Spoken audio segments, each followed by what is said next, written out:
இடத்துல இருந்து எடுத்து வந்த காசு வச்சு தெரிஞ்ச பாட்டியோட வீட்டை வாங்கி அதை ரெனோவேட் பண்ணி வீட்டுக்கு தேவையான ஃப்ரிட்ஜ், வாஷிங் மிஷின், சோஃபான்னு வாங்கி போடுறாங்க. இப்ப ஃபேஷியல் பண்றது, ஃபேமிலியோட ஷாப்பிங் போறது, பசங்களுக்கு ட்ரெஸ் வாங்கி தரது, புது ஸ்கூட்டி வாங்குறதுன்னு அவங்க ஆசைப்பட்டது எல்லாத்தையுமே அந்த காசு வச்சு வாங்கிக்கிறாங்க.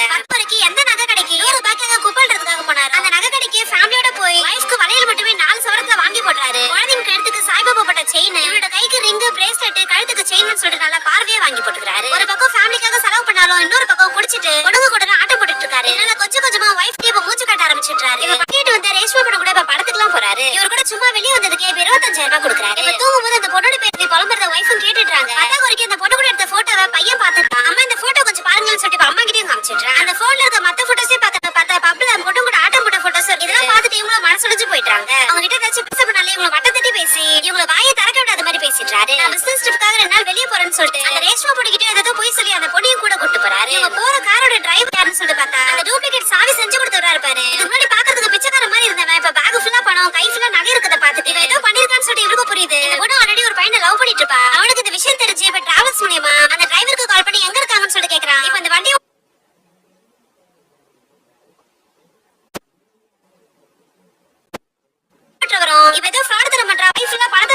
அந்த பொண்ணு வேற கூட இருக்கா, இந்த இடத்துல இருக்குன்னு சொல்லி எல்லாத்தையுமே சொல்லிட்டாரு. அவரோட ஃப்ரெண்ட்ஸ்லாம் சேர்ந்து உன்னோட லவர் அவன் தள்ளிட்டு போயிட்டான்னு சொல்லி கிண்டல் பண்ற மாதிரி பேசிட்டு இருக்காங்க. கோபப்பட்டு இவனும் அவங்க போட்டு பயங்கரமா அடிச்சிட்டான். இவங்க எல்லாருமே போலீஸ் அரெஸ்ட் பண்ணி கூட்டு போயிடுறாங்க. போலீஸ் கிட்ட என்னது பிடிச்சீங்க, அவனை போய் பிடிங்க. ஒரு குப்பால்றவங்க கிட்ட எப்படி இவ்வளவு காசு வரும், நீங்க முதல்ல அவரை போய் விசாரிங்கன்னு சொல்லிட்டு சொல்றான். இன்னொரு பக்கம் இவங்களும் ஹோட்டல் ரூம் எடுத்து தங்கிட்டாங்க. திடீர்னு போலீஸ் உள்ள இவரை போட்டு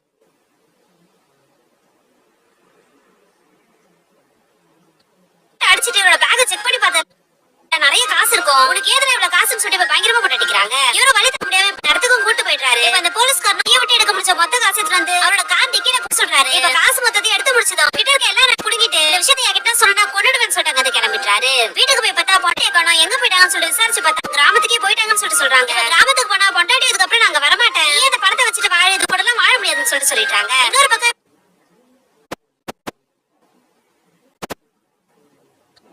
பையனுக்கும் இவரை பத்தி தெரிஞ்சதால இவரோட முகத்தை கூட பார்க்க விரும்பாம இப்ப தங்கச்சி கூட்டிட்டு அங்க போயிட்டான். இன்னொரு பக்கம் இவர் கொடுத்த காசெல்லாம் சேர்த்து வச்சு ரேஷ்மாவும் அவரோட லவ்வருக்கு ஆட்டோ வாங்கி கொடுத்து 2 பேருமே ஜோடியா இப்ப சந்தோஷமா போறாங்க. இவருக்கான நல்ல ஃபேமிலி, காசு பணம் எல்லாம் கிடைச்சோம். இவரோட ஊதாரித்தனத்தால இப்ப நடுத்தருன்னு நின்னுட்டு இருக்காரு. இன்னொரு பக்கம் காசு திருப்பி போட்டு அவ்வளவு காசு இருக்கிறத நினைச்சு ரொம்ப சந்தோஷமா இருக்கான். பார்த்தா அன்னிதா மோடிஜி 500 ரூபாய் 1000 ரூபாய் நோட்லாம் பேன் பண்ணிருப்பாரு.